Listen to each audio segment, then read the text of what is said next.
UP के अंदर गुंडे बदमाशों का तो खौफ अब नहीं है, बेटियां सुरक्षित है यूपी अब सही है, बेटियां सुरक्षित है यूपी अब सही है। यूपी वाले बाबा का तो बुलडोजर है घूमता, यूपी वाले बाबा का तो बुलडोजर है घूमता, संपत्ति बदमाशों की वो जांगा जांगा ढूंढता, संपत्ति बदमाशों की वो जांगा जांगा ढूंढता। और काबा काबा नेहा तुम यूपी में न गाइए, काबा काबा नेहा तुम यूपी में न गाइए, योगी बाबा यूपी में तो फिर से है चाहिए, योगी बाबा यूपी में तो फिर से है चाहिए। सपा की सरकार में गुंडागर्दी होती है, दंगे कराते हैं और फिर उसका फ़ायदा उठाते हैं। लेकिन जब से योगी जी की सरकार आई है गुंडागर्दी बिल्कुल ख़त्म हो चुकी है। ना कोई फरोख्ती है, ना कोई गुंडागर्दी है, ना कोई भेदभाव है और सबको राशन मिलता है, मुस्लिम को भी हिंदू को भी सबको बराबर दिया जाता है, कोई भेदभाव नहीं है। सरकार अच्छी है और योगी जी की ही सरकार आएगी इस बार भी। अभी ममता बनर्जी को लाया गया है उत्तर प्रदेश की राजनीति में, उनको प्रचार कराया जा रहा है। आपको क्या लगता है कि बाहर से ममता बनर्जी को बुला के उत्तर प्रदेश में प्रचार करवाना अखिलेश यादव को कुछ फ़ायदा पहुँचाएगी? कोई फ़ायदा नहीं पहुँचेगा, योगी सरकार आएगी दोबारा। देश का राजा कैसा होना चाहिए, तो मैं कविता के माध्यम से कहता हूँ कि राजा जो भी देश का हो, शुभ रंग वैसे का हो, एक हाथ माला हो तो दूसरे में भाल हो। राजा जो भी देश का हो, शुभ रंग वैसे का हो, एक हाथ माला हो तो दूसरे में भाल हो। मन हो शिवाले जैसे काम हो निराले, ऐसे नजरे हो बाज जैसी सिंगो जैसी चाल हो। मन हो शिवाले जैसे काम हो निराले, ऐसे नजरे हो बाज जैसी सिंगो जैसी चाल हो। और धर्म की पताकाओं को चारों ओर फहराए, धर्म को मिटाए जो दुष्टों का वो काल हो। ये धर्म की पताकाओं को चारों ओर फहराए, धर्म को मिटाए जो दुष्टों का वो काल हो। और गुंडों बदमाशों का जो सर्वनाश चाहो यदि, गुंडे बदमाशों का जो सर्वनाश चाहो यदि, गले में तो योगी जी के जय जय माल हो, गले में तो योगी जी के जय जय माल हो, गले में तो योगी जी के जय जय माल हो। और एक तो ये कविता आपने योगी जी को डेडिकेट किया है? बिल्कुल बिल्कुल, मैं योगी जी का बहुत बड़ा प्रशंसक हूँ। योगी जी जितने अच्छे काम आज तक किसी सरकार ने किए हैं, बहुत सरकारें आई हैं, बहुत सरकारें गई हैं, लेकिन जो काम योगी जी ने किया है वो किसी दूसरी सरकार ने किया है। दूसरा भी आप सुन रहे होंगे कि यूपी में एक गाना चल रहा है काबा काबा के नाम से, ये उसका अर्थ होता है, हाँ यूपी में काबा, उसका अर्थ है कि भाई यूपी के अंदर कुछ नहीं है, उसका अर्थ इस तरह का है। लेकिन मैं नेहा जी को जवाब देना चाहता हूँ, अपनी कुछ लाइनों के माध्यम से जवाब देना चाह रहा हूँ कि दुष्ट दंगाइयों का जूतों से सम्मान है। यूपी के अंदर क्या हो रहा है, दुष्ट दंगाइयों का जूतों से सम्मान है, इसीलिए काबा वाले जरा परेशान है, इसीलिए काबा वाले जरा परेशान है। गुंडे बदमाशों का तो खौफ अब नहीं है, यूपी के अंदर गुंडे बदमाशों का तो खौफ अब नहीं है, बेटियां सुरक्षित है यूपी अब सही है, बेटियां सुरक्षित है यूपी अब सही है। यूपी वाले बाबा का तो बुलडोजर है घूमता, यूपी वाले बाबा का तो बुलडोजर है घूमता, संपत्ति बदमाशों की वो जांगा जांगा ढूंढता, संपत्ति बदमाशों की वो जांगा जांगा ढूंढता। और काबा काबा नेहा तुम यूपी में न गाइए, काबा काबा नेहा तुम यूपी में न गाइए, योगी बाबा यूपी में तो फिर से है चाहिए, योगी बाबा यूपी में तो फिर से है चाहिए, योगी बाबा यूपी में तो फिर से है चाहिए। बहुत बढ़िया सर। आप इन कविताओं के द्वारा उत्तर प्रदेश की जनता को 10 तारीख को आने वाले जो पहले चरण का वोटिंग है, क्या मैसेज देते हैं? मैं केवल इतना कहना चाहूँगा कि जात बिरादरी जितनी भी चीज़ें हैं सब चीज़ छोड़ दो, केवल दो चीज़ रखो। दो तरह के लोग हैं, एक लोग ऐसे हैं जो देश को मिटाना चाहते हैं और एक लोग ऐसे हैं जो देश को जोड़ना चाहते हैं। आप जितने भी राष्ट्रवादी लोग हैं सारे के सारे योगी जी को वोट दें, क्योंकि योगी जी एक ऐसे व्यक्ति हैं जो पूरे राष्ट्र को, पूरे देश को जोड़ना चाहते हैं और आने वाले समय के वो हमारे प्रधानमंत्री हैं। तो भाई हमें अब से पहले ऐसा लगा था कि बीजेपी एक सांप्रदायिक पार्टी है, लेकिन योगी सरकार में पिछले 5 साल में ये बात क्लियर होगी कि बीजेपी कोई सांप्रदायिक पार्टी नहीं है। हमारे सरधने में विधानसभा में हिंदू, मुस्लिम, सिख, ईसाई, ऐसा नहीं है ईसाई नत्ते, यहाँ सबसे बड़ा चर्च है हमारे यहाँ पे। अच्छा जी, सब लोग मिलजुल कर रहते हैं, कोई किसी को नहीं सताता। जा अब से पहले बड़ी दिक्कत थी, भाई इसके मोहल्ले में होना चाहिए, भाई इसके मोहल्ले में होना चाहिए, भाई वहाँ लड़की का दुपट्टा खींच लेंगे। लेकिन पिछले 5 साल में हमने योगी जी को देखा और ऐसा महसूस हुआ कि भाई वाकई में ये जो है सरकार, योगी जो है, योगी विशेषकर योगी, अच्छा, ये जरूरी है बहुत यूपी के लिए, यूपी के लिए जरूरी है। अच्छा, एक जो चंद्रशेखर रावण जी जो हैं, दलितों की बहुत बात करते हैं वो, उन्होंने कहा है कि उनका बयान आया है कि 10 तारीख से पहले पहले हम योगी की गर्मी निकाल देंगे। वो गर्मी गर्मी चिल्ला रहे तो हम उनकी गर्मी निकाल देंगे। इस बयान को कैसे देखते हैं रावण जी के बारे इस मामले में मैं आपसे बताऊंगा कि जो रावण जी है ना, चंद्रशेखर जी, वो केवल और केवल अपने आप को ये दिखाने के लिए कि देश के अंदर मैं भी हूँ, इसलिए इस तरह की बातें करते हैं। वे जातिवाद की बातें करते हैं। जे उनको इस बार जो है सपा ने टिकट नहीं दिया, ठीक है, तो उन्होंने उनके अंदर कमी निकाल दी। ठीक, तो ये तो ऐसे व्यक्ति हैं चंद्रशेखर जी जो कि केवल और केवल जातिवाद को बढ़ा के देश के अंदर दंगा कराने का काम करते हैं। इस पर आपने देखा होगा जब पिछली बार जो उसमें 2018 में जो SC/ST एक्ट आया, उस पर सुप्रीम कोर्ट ने फैसला दिया। सुप्रीम कोर्ट के फैसले पे भी इन्होंने जो है तुरंत ही इसमें उत्तर प्रदेश में जगह जगह आगजनी करवा दी थी। ठीक है, ये लोग तो केवल दंगा कराने का काम करते हैं। माननीय योगी जी की जो सरकार है, ऐसी सरकार आई है, जब आपने देखा होगा महाभारत का एक प्रसंग आता है, जब पितामह भीष्म बानों की सैया पढ़े थे तो उन्होंने कहा था युधिष्ठिर जी से कि हमेशा ही प्रजा का ध्यान रखना, हमेशा ही एक छोटे से छोटे बच्चे का किसी स्त्री का अपमान नहीं होना चाहिए, किसी बच्चे को दुख नहीं होना चाहिए।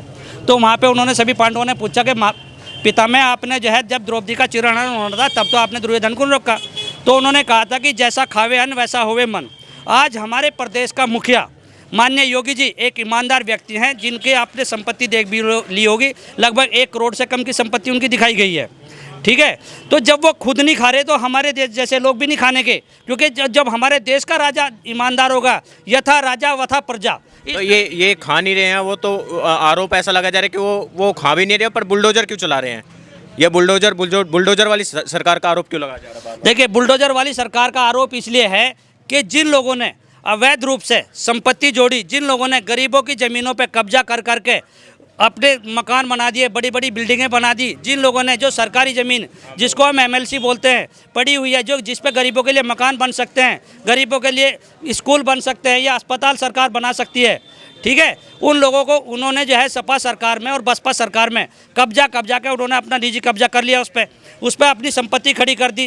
तो योगी जी केवल उस संपत्ति पे बुलडोजर चलवा रहे हैं जिस संपत्ति को अवैध रूप से कब्जा है। आम लोग इससे परेशान नहीं है? नहीं, हम परेशान नहीं, बिल्कुल भी परेशान नहीं। हम लोग तो खुद छोटे छोटे काम कर रहे हैं, टैक्स दे रहे सरकार को, इसलिए तो टैक्स दे रहे ताकि आगे काम बढ़े, देश आगे बढ़े। हम लोग तो देश को आगे बढ़ाना चाहते हैं। और हमारे देश में देखिए, चाहे कोई बीजेपी को कुछ भी बदनाम करे, लेकिन अगर सच्चा मुसलमान होगा वो ये बता देगा कि इस सरकार में आके कभी भी हिंदू मुस्लिम का कोई दंगा नहीं हुआ। दूसरी चीज़ मान लो लोग कहते हैं कि ये मतलब टोपी नहीं लगाते, हमारे भैया ने लगा रखी, इन्होंने लगा रखी, मैं हिंदू हूँ, मैं क्यों लगाऊँ टोपी? ये मैं जब इनसे ये नहीं कहता कि आप मेरा भगवा पहन लो या मेरी टोपी लगा लो, तो ये मेरे से क्यों कहें? भाई मैं इनके साथ जब हमारा इनका वो होती है इफ्तार पार्टी होती है, करते हैं, जब ये अपनी ईद पे हमें बुलाते हैं, हम इनके घर जाते हैं नहीं जाते हैं? हम दीपावली पे इनके घर गिफ्ट देने जाते हैं कि नहीं जाते हैं? ये चीज़ें अखिलेश को क्यों नहीं दिखती है? वो तो कहता है कि मुस्लिमों को दबाया जाता है। देखो जी, ऐसा है, उन लोगों को पता है, कुछ हमारे देश में मौलवी कहो, हमारे पंडित कहो, कुछ लोग ऐसे हैं जो कि धर्म की आड़ में अपनी रोटी सेकते हैं, जो कि देश को गुमराह करके अपने आप को किसी स्टैंड पर खड़ा रखना चाहते हैं। वोटिंग से 2 दिन पहले आप क्या विषय है, आपके मन में क्या मुद्दे हैं जिसको सोच के आप वोट करेंगे परसों?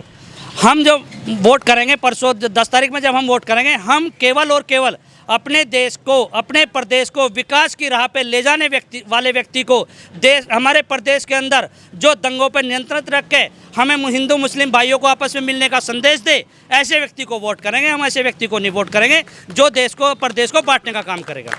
सर, कानून व्यवस्था को आपने 5 साल में कैसे देखा है? 2012 से 17 के बीच का जो कानून व्यवस्था था और इस सरकार में कानून व्यवस्था था, क्या फ़र्क देखते हैं? कानून व्यवस्था ये है जी, पहले तो गुंडागर्दी थी, लेकिन आज जब से कैसे गुंडागर्दी थी? सपा की सरकार में गुंडागर्दी होती है, दंगे कराते हैं और फिर उसका फ़ायदा उठाते हैं। लेकिन जब से योगी जी की सरकार आई है, गुंडागर्दी बिल्कुल ख़त्म हो चुकी है। ना कोई फ़रोख्ती है, ना कोई गुंडागर्दी है, ना कोई भेदभाव है, और सबको राशन मिलता है, मुस्लिम को भी, हिंदू को भी, सबको बराबर दिया जाता है। कोई भेदभाव नहीं है। सरकार अच्छी है और योगी जी की ही सरकार आएगी इस बार भी। अच्छा, योगी जी की सरकार वापसी कर रही है। अच्छा, जो कोरोना काल था उसमें आपको क्या लगता है, जो हिंदुओं का राशन बांटा गया और मुस्लिमों का राशन बांटा गया, उसमें बराबरी थी या कुछ भेदभाव किया गया? कोई भेदभाव नहीं है जी। हिंदुओं को देख लो जाके, मुस्लिमों की सबकी लाइन लगती है, बल्कि मुसलमान को ज़्यादा राशन मिलता है। हिंदू का मुकाबला जाके देख लो आप। सबको बराबर वही चीज़ सबको मिल रही है, कोई भेदभाव नहीं है, सब खुश हैं, सब खुशहाल हैं, कुछ नहीं है, सब गुंडागर्दी समाप्त हो चुकी है। और हम ये चाहते हैं कि योगी जी की ही सरकार आए, हम खुश हैं, संतुष्ट हैं। ये अखिलेश यादव ये आरोप लगाते हैं कि जैसे आजम खान है उनको जेल में डाल दिया गया, उनके बेटे को जेल में डाला, उनको परेशान करा जा रहा है आजम खान को, और क्योंकि वो मुस्लिम है इसलिए परेशान करा जा रहा है। तो आपको क्या लगता है ये आजम खान का जो दर्द है अखिलेश यादव के सीने में वो कहाँ तक सही है? ऐसा कोई दर्द नहीं है जी, जो जैसा काम करता है उस पर वैसा ही भुगतनी पड़ती है। अगर कोई गलत काम करेगा तो मुकदमे तो लगेंगे ही, ऐसा कुछ नहीं है। अगर कोई गलत काम करा मुकदमे भी लगेंगे, जेल भी जाएगा, सारे काम होंगे। उसमें अखिलेश ही क्या कर सकते हैं? अगर अखिलेश गलत काम करे तो अखिलेश को भी जाना पड़ेगा। ये सबके लिए, तो कानून तो सबके लिए है। आजम खान ने ऐसा क्या गलती कर दी जो आज जेल में बैठे हैं? ने बहुत सारे काम किए हैं इन्होंने, जो गलतियाँ करी इन्होंने, जैसे कि बता रहे हैं, और बहुत सारे जो के में ज़मीन भी है और भी वह बोर्ड की है, और इनके कुछ वो जो यूनिवर्सिटी बनाई है उसमें भी कुछ बताए हैं, और उसको मुझे ज़्यादा जानकारी तो है नहीं इसके बारे में, लेकिन जैसा करेगा तो करना तो भुगतना तो पड़ता ही है इंसान को। ये अरे भाई, तो 10 साल से जो हमारे शहर में अमनो चैन है, सब लोग आराम से, प्यार से, मोहब्बत से रहते हैं। हम चाहते हैं कि फिर ऐसे ही रहें और योगी सरकार आवे, और जैसे हम पहले देखते थे, आज यहाँ कर्फ्यू लग रहा, आज वहाँ कर्फ्यू लग रहा, आज इसकी लड़की छेड़ दी, आज उसकी लड़की छेड़ दी, ये सब शांति सुकून हमारे शहर में है पिछले 10 साल से। अच्छा जी, ये किस काल की बात कर रहे हैं आप, जो ये लड़की छेड़ने वाली बात? भैया ये 2017 से पहली बात है सब। हम उसके बाद से सुकून में रह रहे हैं, हम यहाँ बाजार में रहते हैं, सभी धर्मों के लोग रहते हैं। अच्छा जी, कोई किसी टाइम भी आवे, किसी टाइम भी चला जावे, किसी को कोई दिक्कत नहीं है। बस हम ये चाहते हैं कि ऐसा ही माहौल रहे। तो ये जो आपको क्या कर्फ्यू वाली सरकार चाहिए या जो कांवड़ यात्रा वाली सरकार है? ओ भैया, कर्फ्यू वाली तो बहुत सरकार देख ली है, अब बिना कर्फ्यू के चलन दे, थोड़े बहुत दिन जी लेते हमें। अच्छा जी, फिर यहाँ झगड़े होंगे, फिर दंगे होंगे, फिर भगदड़ मचेगी। अब किसी टाइम कहीं से चला जा, किस टाइम आ जा, यहाँ कोई दिक्कत नहीं है। आपको क्या लगता है सर, सरकार की वापसी हो रही है या अखिलेश यादव आ रहे हैं? नहीं, सरकार की वापसी होगी। आप पहले शुभ नाम बताइए, आपका शुभ नाम क्या है? मेरा नाम हाजी इसाक है। अच्छा, 5 सालों में कैसा कार्य हुआ है सरधना में? विधायक जी बहुत बढ़िया है, ना किसी का भेदभाव है, बहुत बढ़िया काम हो रहा, और किसी को डर नहीं, दहशत नहीं। दे बेटी खूब आराम से आ रही हैं, जा रही हैं, पैसे दे ले, कहीं कैसे लिए फिर जो कोई टेंशन नहीं है। और सरकार जो है योगी जी की कोई बुरी नहीं है, खाने को हर चीज़ मिल रही है, राशन मिल रहा है, सारा काम मिल रहा है, कोई टेंशन नहीं है। नहीं, अच्छा, अल्पसंख्यक को एक जो आरोप लगता है इस सरकार के ऊपर कि इस सरकार में अल्पसंख्यकों को, खासतौर से जो मुस्लिम हैं, उनको दबाया गया है, उनको परेशान किया गया है, इस आरोप को आप कैसे देखते हैं? ऐसा कोई नहीं हुआ, और थोड़ी बहुत अगर ऐसी बात है तो सबके लिए है। कोई हम गलत काम करेंगे तो हमें गलत देना पड़ेगा। इसमें जो है बिरादरी का क्या हो, अगर हम गलत काम करेंगे तो गलत झेलना पड़ेगा, और जो सही हो रहा है उसमें सही में कोई दिक्कत ही नहीं है। ये जो एक अखिलेश यादव जी है वो कहते हैं कि जो मुसलमान हैं वो वोट बैंक उनकी जागीर है, जो मुस्लिम वोट है वो सिर्फ उनके पास मिलेगी, ये कहाँ तक सच है? इनसे ज़्यादा तो ओवैसी पे जा रहा है क्या हमारा सरदने से। अच्छा, बहुत बढ़िया वोट जा रहा है इन पे मुस्लिमों का। तो आपको क्या लगता है ओवैसी जी कुछ प्रभाव मिल रहा? बहुत विधायक जी को बहुत अच्छा मिल रहा। बहुत कुरैशी बिरादरी बहुत मिल रही है, अंसारी मिल रहे हैं, खूब मिल रहे हैं, मलिक मिल रहे हैं, बढ़िया मिल रहे हैं। हम तो क्षेत्र में गए भी एक जगह, किसान हैं हम, जाते हैं मिल पे भी जाते हैं। ऐसा कोई जो एक यहाँ के विधायक जी उन पर आरोप लगता है कि भेदभाव करते हैं मुसलमानों के साथ, आपको क्या लगता है? संगीत सोम जी ऐसा कुछ भेदभाव करते हैं? ये संगीत सोम ही ऐसा विधायक है जो भेदभाव नहीं है, यहाँ भेदभाव है ही नहीं किसी तरीके का। हम तो देखते रहे हैं, हम भी कई काम को गए, हमारे भी काम हुए, और भी लोगों ने बताया कि क्या नाम है, हमारे हर काम हुआ, किसी चीज़ की कोई नहीं हुई, कोई भेदभाव नहीं है, कुछ नहीं है, सबसे बढ़िया चल रहा, शहर बढ़िया चल रहा। 5 साल से कोई दंगा नहीं हुआ, कुछ नहीं हुआ, हमें तो सबसे अच्छा लगा। सर आपका शुभ नाम? Subir Singh pressure sir. एक जो आरोप लगा है कि कारोबारी जो इस सरकार में है वो खुश नहीं है, आप कैसे देखेंगे? 2012 से जो 17 का जो कार्यकाल था अखिलेश यादव का, उसमें कारोबारी कैसे कार्य कर रहे थे, और इस सरकार में कैसे कार्य करने में उनको कैसी दिक्कत आई? नहीं, कोई दिक्कत नहीं है, जो कार्य सही करने वाला है तरीके से करेगा वो सही कर रहे हैं, उसको कोई दिक्कत ही नहीं है। नहीं, जो यहाँ के खासतौर से पश्चिम उत्तर प्रदेश के जो कारोबारी थे वो उगाही और गुंडागर्दी से परेशान रहते थे, कारोबार करने में उनको दिक्कत आती थी। आपको कुछ ऐसा इस सरकार में ऐसा लगा आपको? नहीं गुंडागर्दी खत्म हुई है। लोग सरदना छोड़ छोड़ के बाहर जा रहे थे, अब सरदन में आके सब बसने लगे हैं। बाहर नहीं जा रहे हैं। पहले यहाँ की गुंडागर्दी देख के लोग जहाँ से जाते थे बाहर भाग रहे थे। अब कारोबार यहाँ बढ़ रहा है, लोग अपना कर रहे हैं। सरदन में तरक्की हो रही है हर जगह। सर आपका शुभ नाम? मोहम्मद तंजीम कुरैशी। अखिलेश यादव दावा कर रहे हैं कि 403 में से 400 सीट उनके आने वाली है, इस दावे को आप कैसे देखते हैं? ऐसा कुछ नहीं है, योगी सरकार आएगी दोबारा। अच्छा, योगी जी की सरकार आएगी। अभी ममता बनर्जी को लाया गया है उत्तर प्रदेश की राजनीति में, उनको प्रचार कराया जा रहा है। आपको क्या लगता है कि बाहर से ममता बनर्जी को बुला के उत्तर प्रदेश में प्रचार करवाना अखिलेश यादव को कुछ फायदा पहुंचाएगी? कोई फ़ायदा नहीं पहुंचेगा, योगी सरकार आएगी दोबारा। वो तो कह रहे हैं जैसा बंगाल में हाल किया था योगी जी का, वही हाल हम उत्तर प्रदेश में करेंगे। ऐसा कुछ नहीं है, यहाँ कोई भेदभाव नहीं है, योगी सरकार ही आएगी यहाँ। अच्छा,